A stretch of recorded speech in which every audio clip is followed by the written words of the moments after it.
Bonjour! Donc bienvenue en ce 2 décembre pour la deuxième case du calendrier.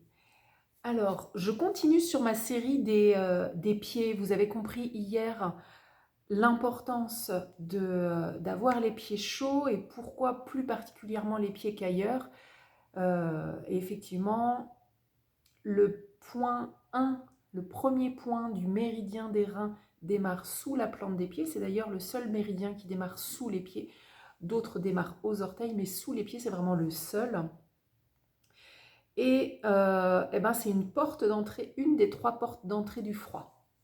Et quand le corps lutte contre le froid, il s'épuise, il se fatigue, on perd en vitalité, on perd en énergie. Je regarde mes petites notes et aujourd'hui, ah oui, pardon, aujourd'hui je vais vous parler des bains de pieds. Eh oui, après la bouillotte, eh ben, le soir, après une bonne journée de travail, peut-être que vous avez les pieds froids.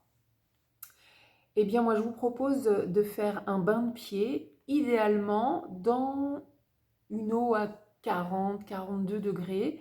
Vous mettrez du sel, de mer, du gros sel. Prenez pas le sel de la baleine parce qu'il est raffiné. Enfin, je dis la baleine, ça pourrait être une autre marque, mais prenez pas du sel raffiné, du sel blanc. Prenez plutôt du gros sel, du sel gris, voilà. Parce qu'il va aussi reminéraliser votre corps par capillarité. Le sel va pénétrer dans votre organisme et il va aller puiser, chercher ce dont il a besoin en termes de minéraux. C'est mieux que de l'ingérer. Notre médecin, la santé, dit qu'il ne faut pas manger trop salé, donc on va éviter de l'ingérer. Mais en fait, si on le fait en format bain de pied, on pourrait même, si vous avez une baignoire, moi c'est pas mon cas, j'ai pas de baignoire à la maison, mais si on a une baignoire, on peut aussi bien imaginer de prendre aussi un bain d'eau salée. Alors dans votre bassine, j'en reviens à mes bains de pied, dans votre bassine, une eau à 40-42 degrés et vous mettez 2 cuillerées à soupe de gros sel.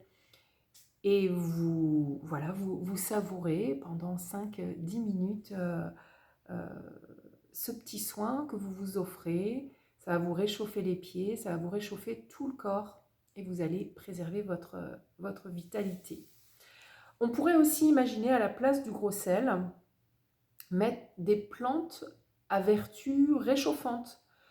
Donc, on pourrait imaginer que vous faites une infusion de gingembre et ensuite, après cette infusion, vous laissez refroidir l'eau et vous vous en servez comme bain de pied. À la place du gingembre, on peut imaginer aussi d'autres plantes réchauffantes, d'autres comme par exemple la badiane, la cannelle. Qu'est-ce que j'ai marqué d'autre? Ah non, j'ai juste marqué plantes réchauffantes. Là, comme ça, ce qui me vient, ouais, c'est la badiane, la cannelle.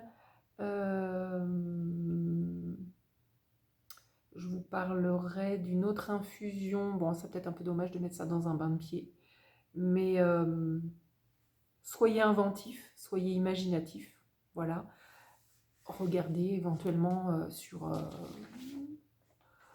sur les réseaux ce que vous voyez comme plantes qui peuvent être réchauffantes.